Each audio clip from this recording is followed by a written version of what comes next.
Hello NIS student, welcome to Jitendra Arya classes. आपका अपना NIS का चैनल। जैसा कि आप जानते हैं कि हमारे चैनल से आपको हमेशा जो है करेक्ट इन्फॉर्मेशन, करेक्ट न्यूज़ जो है करेक्ट टाइम पर दी जाती है।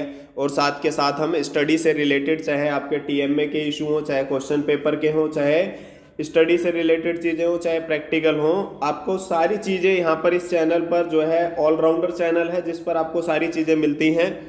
तो हम आज जो है एक और धमाकेदार वीडियो लेके आए हैं जो आपका एनवायरमेंटल साइंस से रिलेटेड है, क्लास 12 सब्जेक्ट। तो अब हम देखते हैं इसके बारे में। देखिए, ये जो वीडियोस हैं ये स्पेशली आपका क्या है, क्वेश्चन पेपर को एक्सप्लेन किया जाता है, क्वेश्चन पेपर डिजाइन बताया जाता है, कितने नंबर के कौन से क्वेश्चंस आते हैं, आपको जो है इन पेपरों को स्टडी करने से क्या फायदा होता है, और स्टडी का सारा प्लान भी आपको बताते हैं किस तरीके से आपको पढ़ना चाहिए। और साथ के साथ ये भी बताते हैं कि आपको जो है लॉन्ग क्वेश्चन से कितना पेपर आता है, इंपॉर्टेंट चैप्टर्स कौन से, इंपॉर्टेंट क्वेश्चंस कौन से हैं। तो ये सब चीजें एनआईएस के अंदर बच्चे को बहुत दिक्कत वाली बात होती है। तो ये वीडियो देखने के बाद आपको बहुत ज्यादा हेल्प होने वाली है। तो हम आपको इसमें बताते हैं। सबसे पहले क्या है, इसमें कुछ मॉड्यूल्स दे रखे हैं, आपके 5 मॉड्यूल्स हैं जो आपके 80 मार्क्स के आते हैं। तो देखते हैं, वीडियो स्टार्ट करते हैं। मॉड्यूल फर्स्ट जो है डाइवर्सिटी एंड एवोल्यूशन। देखिए एनआईओएस में क्या है, कई बार क्या होता है, कुछ जो मॉड्यूल्स होते हैं वो 1-2 नंबर के कम ज़्यादा हो जाते हैं। तो इसमें आपको कोई वरी करने वाली बात नहीं है, लेकिन मोर और लेस यही पैटर्न रहता है। तो पहला मॉड्यूल आपका 12 मार्क्स का है, दूसरा 26 का है, तीसरा रिप्रोडक्शन एंड हेरिडिटी है 26 का है, और इन्वायरमेंट एंड हेल्थ जो है 13 मार्क्स का, emerging areas in biology 7 marks का है। तो इस तरीके से आपका 80 मार्क्स का जो है क्वेश्चन पेपर जो है आता है। अब हम इसमें देखते हैं, आपके क्वेश्चन पेपर की तरफ चलते हैं, कितने क्वेश्चन टोटल आते हैं। तो आप देखेंगे 32 क्वेश्चन आते हैं, जिनमें से 22 ए सेक्शन में होते हैं और 5-5 दो ऑप्शनल मॉड्यूल होते हैं। आपको कोई एक करना होता है, यानी कि टोटल क्वेश्चन पेपर में 32 क्वेश्चन होते हैं, लेकिन आपने कितने करने होते हैं, 27। क्योंकि पहले मॉड्यूल में आपका जो है, जो पहला सेक्शन है उसमें 22 और दूसरे सेक्शन में 5, क्योंकि 5 आपको छोड़ने होते हैं, वो ऑप्शनल होता है। तो ये आपको बाकी चीजें बता चुके हैं। जैसे सेट ए दे रखा है और इसके अंदर क्या है, इन्वायरमेंटल साइंस थ्योरी, पर्यावरण विज्ञान सिद्धांत। तो ये हिंदी इंग्लिश मीडियम दोनों बच्चों के लिए सुपर्ब वीडियो होने वाला है। तो आपका क्या है, इसमें day and date of examination दे रखा है, और ये आपका अक्टूबर 2019 का जो क्वेश्चन पेपर है ये सॉल्व हम आपको करके बता रहे हैं। इसके अंदर बहुत सारी चीजें आपको और भी पता चलेंगी, क्योंकि ये क्वेश्चन पेपर जो है बहुत ज्यादा बेटर लगा हमें। तो सिग्नेचर इन्विजिलेटर के यहाँ पर चाहिए। बाकी ये हम और वीडियोस में आपको बता चुके हैं। इंस्ट्रक्शन आप पढ़ सकते हो कि इसमें आपने क्वेश्चन पेपर पर रोल नंबर क्या लिखना है, कहाँ पर क्या है, टोटल पेज वेरीफाई करने क्वेश्चन पेपर लेने से पहले, और बहुत सारी चीज़ें हैं आपकी। आप किस किस मीडियम में पेपर देते हो। बहुत सारे बच्चे ये सोचते हैं हिंदी और इंग्लिश मीडियम में ही दे सकते हैं, तो उर्दू, पंजाबी, बंगाली ये सब है, और आपने इसमें क्या ध्यान रखना है। तो आप ये सारी चीज़ें जो है ध्यान दे सकते हो कि आपने जो है किस मीडियम में पेपर देना है। बाकी देखिए, कई बच्चों के कन्फ्यूजन होती है, आई कार्ड में हमने सर हिंदी मीडियम लिखा हुआ है, हम किसी और मीडियम पेपर दे सकते हैं, या इंग्लिश मीडियम लिखा है हम किसी और में, तो वो आप दे सकते हो। उसका आई कार्ड से कोई कनेक्शन नहीं। जिसमें आप पेपर दोगे मीडियम में उसी में चेक करोगे, क्योंकि कई बार बाय मिस्टेक आपका एनआईओएस में वो चढ़ जाता है मीडियम आपका। तो अब आप हिंदी मीडियम जो है आप इसमें देखें, हिंदी वाले बच्चे भी क्या कर सकते हैं, इंस्ट्रक्शन जो है स्टडी कर सकते हैं, क्या क्या आपकी इंस्ट्रक्शन आ रखी हैं। तो आप देखेंगे, इसमें स्क्रीनशॉट आप ले सकते हो और ध्यान से बैठ के जो है पढ़ सकते हो। बाकी अब हमारा क्वेश्चन पेपर स्टार्ट होने वाला है, इन्वायरमेंटल साइंस, पर्यावरण विज्ञान। तो देखिए, बहुत ज़्यादा इजी क्वेश्चन पेपर भी नहीं है। 3 घंटे का पेपर होता है और मैक्सिमम मार्क्स आपके 80 मार्क्स का पेपर होता है। 2 सेक्शन होते हैं, हम बता चुके हैं। ऑप्शनल भी होता है, हिंदी वाले भी देख सकते हैं। अब आपका क्वेश्चन पेपर है, हमें क्या करना होता है, लॉन्ग क्वेश्चंस पे ज़्यादा फोकस करना होता है। तो ये जो है, आप इस सब्जेक्ट के बारे में अगर आपको थोड़ा बहुत बताएं, आपको स्टडी करना पड़ेगा, मन लगा के आपको इस सब्जेक्ट को भी पढ़ना पड़ेगा। कई बच्चे क्या सोचते हैं, एनआईओएस के अंदर ये थोड़े से लाइट सब्जेक्ट है, इन्वायरमेंट के बारे में हम बना के लिख के आ जाएंगे, लेकिन आपको जो है ये स्टडी भी करना पड़ेगा। तो जैसे आप इसको पेपर को देखते चले जाओगे आपको पता। देखिए, वैसे अगर पढ़ने के बाद तो 70% पेपर एनआईओएस में ईजी आता है, लेकिन अगर आप बिल्कुल ही नॉलेज नहीं रखेंगे तो दिक्कत आपके लिए आ जाएगी। तो हम बताते हैं अब आपको क्वेश्चन पेपर डिजाइन क्या है। देखिए, एक एक नंबर के आपको क्वेश्चन दिख रहे हैं कितने। Give scientific name of plant, उस पौधे का वैज्ञानिक नाम बताइए जिसने मलेरिया रोग का इलाज करने वाली क्विनैन बनाई जाती है। पीयूसी सर्टिफिकेट क्या होता है, तो आपने देख लिया होगा। टेक्निकल वर्ड्स हैं, टेक्निकल इनके आंसर आपको देने पड़ेंगे। एक ये कहते हैं आदि मानव अग्नि का कुछ कार्यों में उपयोग करता था, उनके द्वारा उपयोग की गई अग्नि के 2 उपयोग लिखिए। तो बताइए। एक तो वो आपका जो भी है, यानी कि अपना भोजन पकाने के लिए, जैसे मांस वगैरह या जानवरों का शिकार करने के लिए। तो इस तरीके से कुछ क्वेश्चंस आपके इजी भी हो सकते हैं, ऐसा नहीं है कि सारे ही टफ आएंगे। अब आप ये देख सकते हैं केवल 4 क्वेश्चन जो है 1 नंबर के आए हैं। फिर आपका ये दे रखा है, तो ये क्वेश्चन भी इजी है भाई। डिफाइन सस्टेनेबल डेवलपमेंट, यानी कि विकास भी होना चाहिए लेकिन उसके साथ पर्यावरण का भी आपने रिस्पेक्ट रखना है। 5वां क्वेश्चन जो है what is ecotone, give one example. तो आपने ये देखा, ये अगर आपने पढ़ा होगा तो आप इसका आंसर लिखोगे। और अर्थ समिट जो 1992 में जून में जो की गई थी ब्राज़ील के अंदर, उसके मेन ऑब्जेक्टिव क्या थे? तो ग्लोबल वार्मिंग और इस तरीके की चीज़ें, इन्वायरमेंट को वो करना, ये सारे आपके इशू थे। तो कुछ आप बना के भी लिख सकते हो, लेकिन आपको पढ़ना तो पड़ेगा। ऐसा आपको पेपर पढ़ते पढ़ते पता चल जाएगा। जैसे 6th क्वेश्चन है, mention one important cause of drinking water scarcity in our country. हमारी कंट्री के अंदर जो है एक इम्पोर्टेंट काज बताओ जो है ड्रिंकिंग वाटर स्कार्सिटी का। तो ये आप देख सकते हो। और दूसरा क्या है, mention any 2 ways an individual can help in conserving water, यानी कि एक को व्यक्ति जो है जल संरक्षण में कैसे हेल्प कर सकता है। तो ये 2 नंबर क्वेश्चन है, आप इसको बना के लिख सकते हो। दूसरा जो 7th क्वेश्चन है, give cause the end the main symptom of blue baby disease. तो ब्लू बेबी डिजीज क्या होती है, इसके लक्षण क्या हैं, और ये क्या है, उपरोक्त रोग का दूसरा नाम क्या, उसे ये नाम क्यों दिया गया है। तो ये आपने अगर पढ़ा होगा तो आप इसका आंसर दे सकते हो। अब हम देखते हैं आपका क्वेश्चन नंबर 8 जो है, इसमें क्या है आपका, list the unique conditions prevalent on planet Earth which enabled it to sus, यानी कि ऐसी कौन सी अजीब जो है परिस्थितियां हैं जो हमें यहाँ पर जीवन बन सकता है पृथ्वी पर, जो बना हुआ है।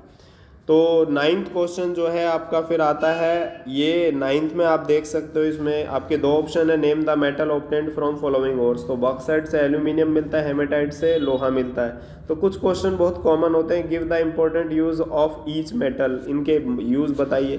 तो आपको पता होगा लोहे का और एल्यूमिनियम का क्या यूज होता है। 10th क्वेश्चन है, 4 आपके जो है मानव क्रियाकलाप बनाने जिसकी वजह से मरुस्थलीकरण हो गया है। तो ये आपको पता है, हम पानी की रिस्पेक्ट नहीं करते हैं या पानी का सही तरीके से इस्तेमाल नहीं करते हैं, इसलिए ये चीज़ें आ जाती हैं। अब हम देखते हैं आगे जो है 2 मार्क्स के क्वेश्चन अच्छी मात्रा में दिख रहे हैं हमें। अति पोषण प्रक्रिया का संक्षेप में जो है वर्णन कीजिए। और जो 12 क्वेश्चन है, mention any 3 degradational impact of modern agriculture on environment. तो आधुनिक कृषि के पर्यावरण पर पड़ने वाली किन्हीं 3 निम्नांकारी प्रभावों का चर्चा कीजिए। Name the chemical responsible for मिनामाता disease. तो इसमें भी जो है रसायन का नाम बताना है। तो ये आपको थोड़ा सा पढ़ना भी पड़ेगा घर पर, जब भी आपको बार बार हम बता रहे हैं कि इसमें आप सोचें कि हम इन्वायरमेंटल वाला सब्जेक्ट है, ऐसे ही पेपर देंगे तो दिक्कत हो जाएगी। हु फाउंडेड सुलभ इंटरनेशनल, क्योंकि इसमें पॉइंट टू पॉइंट आंसर पूछे गए हैं। What are major objective of this organization. अब आप इसी को देख लीजिए, इसमें ऑब्जेक्टिव तो बता देंगे लेकिन हु फाउंडेड सुलभ इंटरनेशनल जब तक पढ़ा नहीं होगा तो दिक्कत आ जाएगी। IUCN को एक्सपेंड करो, वेयर इज इट, यानी कि हेडक्वार्टर इसका जो है कहाँ पर जो है। और what is the core objective of this organization. तो ऑब्जेक्टिव लिखना है, मुख्यालय कहाँ पर है। तो इस तरीके से आप कर सकते हो। 14 हमारा क्वेश्चन है, इसमें what are 4 facility of rural youth come across when they migrate to urban area. शहरी इलाकों से आने वाले ग्रामीण नवयुवक को मिलने वाली 4 सुविधाएं कौन सी हैं, वो आप बताएंगे। और कृषि की आधुनिक प्रौद्योगिकी के उपयोग करने के कारण 2 प्रमुख समस्याओं की चर्चा कीजिए। यानी कि नई टेक्नोलॉजी जो आ रही है उससे एग्रीकल्चर में देखिए कुछ भी नया आता है उससे थोड़ा बहुत चेंज से तो फ़र्क पड़ता है, लेकिन लॉन्ग टर्म में बेनिफिट होता है। अब हम देखें ओजोन लेयर क्या होती है। ये बहुत ईजी क्वेश्चन है। O3 इसका फॉर्मूला होता है, mention the cause of depletion of this layer. तो आपको पता है जो शेविंग क्रीम होती है और जो गैस होती हैं AC वगैरह में, इन सब की वजह से इस लेयर को नुकसान होता है और इसका ह्यूमन पे क्या इफेक्ट पड़ता है। अब आपका क्या है, मॉन्ट्रियल प्रोटोकॉल, ये कुछ टेक्निकल वर्ड हैं। एयर एक्ट 1981, UNFCCC और रामसार कन्वेंशन। तो इसके बारे में आपने क्या करना है, लिखना है। 4-4 नंबर के ये क्वेश्चन आ रहे हैं। तो लॉन्ग क्वेश्चंस आपको थोड़ा सा क्या करना चाहिए, प्रीवियस ईयर का क्वेश्चन पेपर अगर आपने 3 या 4 कर लिए तो लगभग आपका जो है पास और अच्छे मार्क्स भी आ सकते हैं। 60-70% तक मार्क्स आपके आ सकते हैं अगर आप प्रीवियस ईयर के क्वेश्चन पेपर करके चले जाते हो। अब ये क्या है, ये क्वेश्चन पेपर तो बहुत ही ज़्यादा इंपॉर्टेंट है। 17 क्वेश्चन है इसमें। पॉपुलेशन क्या है आपका, डायग्रामेटिक रिप्रेजेंटेशन से बताइए। तो आपने ये भी देखा कि आप पॉपुलेशन सुन के तो आंसर लिख देंगे, लेकिन जब आगे पढ़ेंगे क्वेश्चन के बारे में तो आपको पता होना चाहिए। Define parasitism, give suitable example. तो परजीविता जो दूसरों के ऊपर जीते हैं या जिंदा रहते हैं उसको हम क्या कहते हैं, आपका परजीवी कहते हैं। अब आप यही देख सकते हो, निम्नलिखित पर आपने टिप्पणी लिखनी है 4 नंबर की, IUCN रेड लिस्ट और बायोस्फीयर रिजर्व, जीव मंडल निचय।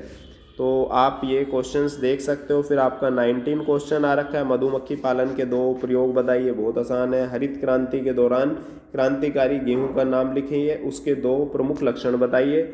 और list any 4 factor which have helped to bring about green revolution. कौन से 4 फैक्टर थे जिसकी वजह से, तो 6 नंबर फ्री के हैं लगभग। नेक्स्ट क्वेश्चन भी आपका इजी लग रहा है। इसके अंदर बोल रहे हैं define a food chain, draw a neat level diagram. तो फूड चेन के बारे में आपको पता होना चाहिए, खाद्य श्रृंखला की कौन किसको खाता है, तो वो वाला। अब ये कहते हैं 10% रूल क्या है, और ये बताते हैं कि भाई 10 इसमें क्या है कि if the first trophic level receive 5000 kilo calorie जो है of energy, how much energy would the organism in 4th trophic level. तो 10% आप इसके निकालते चले जाइए, आपको ये फ्री का नंबर है, इसमें भी कोई इतना मुश्किल नहीं है। C और D, किसी खाद्य श्रृंखला का अध्ययन करना क्यों महत्वपूर्ण है, और 4 या 5 तक ही क्यों सीमित होती है, कोई खाद्य श्रृंखला ज़्यादा लंबी क्यों नहीं जाती है। अब हमारे पास क्वेश्चन आ रहा है आपका 21वां, जिसके अंदर 4 पार्ट है। नेम 2 नेचुरल एजेंट रिस्पॉन्सिबल, मृदा अपरदन किस वजह से होता है, इसके 4 दुष्परिणाम बताइए। कृषि कार्यों के नाम बताइए जिससे जो है आपका मृदा अपरदन जो है बढ़ता है। जैव उर्वरक यानी बायो फर्टिलाइजर क्या होते हैं, एक उदाहरण। तो ये क्वेश्चन भी आपको देखने से ही लग रहा होगा बहुत ईजी है। अब हम देखते हैं 22 क्वेश्चन। ये कह रहे हैं कि क्या हो सकता है अगर कीटनाशक जैसे DDT होता है तो वो जीवों पे क्या असर होगा, तो उनके अंदर उसकी मात्रा जो है बहुत बढ़ जाएगी। Lungs of miners worker in coal mines, अगर वो काम करते हैं तो देखिए लंग्स पे तो इफेक्ट पड़ेगा ही, लंग्स की फंक्शनिंग क्या हो जाएगी, कम हो जाएगी। अब हम देखते हैं आगे जो है आपका 90 डेसिबल अगर लगातार आप सुनते रहेंगे तो कानों पे इफेक्ट पड़ेगा। अनेक वर्षों से आर्सेनिक से प्रदूषित पानी मानवों के पीने से क्या फ़र्क पड़ेगा, आपको पता है टीथ्स पे भी असर पड़ता है और अंदर की जो बोन्स होती हैं उस पर भी असर पड़ेगा। और marine birds in case of oil spills in sea, आपको पता है हज़ारों लाखों पक्षी मर जाते हैं हर एक बार समुद्र के अंदर वो तेल वगैरह बहने से। Cells of the body when export to radiation dose of around 100 rem. तो ये आपको जो है ये भी आपका आंसर F। तो इसमें बहुत सारे ऑप्शंस आपको दे रखे हैं। अब सेक्शन B में देखते हैं, आपको बताया कि इसके अंदर क्या है। अगर हम पहले ये देखें क्वेश्चन जो है 23, 24, 25 ये 12 मार्क्स का मॉड्यूल आता है। तो आप देखेंगे कि भाई about 2% of earth fresh water is locked solid form में है, नेम 2 फॉर्म। तो आपको पता है हिम वगैरह जो होते हैं। फ्लोरोसिस क्या होता है, इसके 2 सिम्टम बताइए। एक बीमारी होती है, इसके लक्षण बताने। भूजल क्या होता है, भूजल के कोई 2 लाभ बताइए, जो ज़मीन के अंदर पानी होता है। तो ये सेक्शन आपको मैंने पहले ही बता दिया था इजी है, और ये इजी लग रहा है ये वाली ऑप्शन जो है। तो हम नीचे वाली ऑप्शन को थोड़ा कम ही बच्चे करके जाते हैं। List any 2 structure that can be constructed to recharge the ground water. Ground water के लिए कौन से 2 स्ट्रक्चर हैं, तो ये वाटर रेन हार्वेस्टिंग आपको पता है, इसके 2 लक्षण बताने हैं आपने। अब ये कह रहे हैं व्हाट कैन यू, आप इंडिविजुअली पानी को बचाने के लिए कौन से 6 काम कर सकते हो। तो सबसे पहले कम ही यूज़ कीजिए, बाकी आप बहुत सारे आंसर इसके लिख सकते हो। तो ये बहुत इजी सेक्शन था। अब हम इसके मुकाबले देखते हैं दूसरे वाले सेक्शन को। तो इसमें देखें फ्यूल सेल क्या होती हैं, which fuel is use to propel rockets. तो देखिए आपका इसमें बहुत मुश्किल आंसर आ रखा है। Name 2 non conventional energy and their source, आप इसको देख सकते हो, ये ईजी है। तो हम अब आगे देखें 25 जो है क्वेश्चन आपका जो है आ रहा है, what is composition of convention natural gas, यानी कि परंपरागत प्राकृतिक गैस के संगठन बताइए। एक ईंधन के रूप में इसके लाभ बताइए। नाभिकीय ऊर्जा उत्पन्न करने से संबंधित प्रमुख समस्याएं क्या हैं, क्या इससे दिक्कतें आती हैं। अब आपका जो लास्ट क्वेश्चन है 27 है, तो इसमें देखेंगे what are energy efficient buildings, यानी कि जो आपकी एनर्जी को बचाती हैं, बिजली का यूज़ कम करती हैं। Give 1 example of such building, list the technology and use duration its construction. तो इस तरीके से आप इसको पढ़ सकते हो। तो आपको जो है हमारी मेहनत कैसी लगी, हम सारे पेपर्स आपके लिए ख़त्म कर दिए हैं। बहुत सारी सीरीज़ आपके लिए स्टडी के लिए आने वाली है, इंपॉर्टेंट क्वेश्चंस, इंपॉर्टेंट टॉपिक्स, हर एक सब्जेक्ट के लिए हम कोशिश करेंगे और हमारी टीम भी लगभग उसमें ही पूरा जो है इन्वॉल्व जो है हो जाएगी, जिससे NIOS के स्टूडेंट्स को कोई भी प्रॉब्लम ना आए। तो आप जो है अगर वीडियो आपको इन्फॉर्मेटिव लगा, हमारी मेहनत आपको अच्छी लगी, तो आप ये वीडियो को ज़्यादा से ज़्यादा शेयर कीजिए, वीडियो को लाइक कीजिए और जो है अगर आपको कोई भी प्रॉब्लम हो कमेंट बॉक्स में पूछिए और अगर फिर भी सॉल्यूशन ना हो तो आप अपनी स्टडी से रिलेटेड इशू हमसे व्हाट्सएप पर भी फ्री ऑफ कॉस्ट जो है कंसल्ट कर सकते हैं। तो अगर आप चैनल पे फर्स्ट टाइम है तो चैनल को सब्सक्राइब